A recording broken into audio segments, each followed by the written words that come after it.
craving blueberries yesterday. Tapos pinadala ako ng isang buong box ng blueberry. Lahati pa lang to ng box na yun. I think meron tayong papakasalan this year. Ito na ata yung pinakakadiring version ko, guys. Hangover realness. Magang-maga yung mukha ko. Kung maalala anong oras ako nakauwi. At kung paano ako nakauwi. Alam ko lang, hindi ako naghilamos. Hindi ako Dugyot!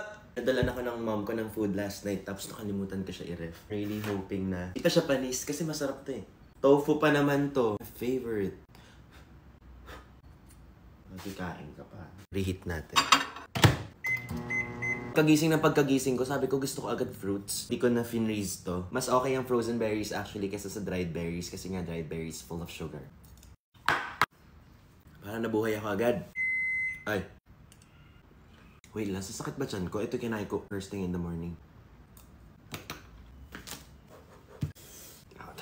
Hot. Kinakabahan ako sa tofu. Tofu, sitaw, tsaka mushroom.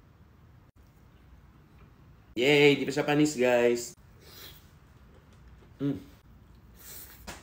Magti 3 PM na, guys. Lipat na ako sa Bulacan. Grabe dito sa Manila.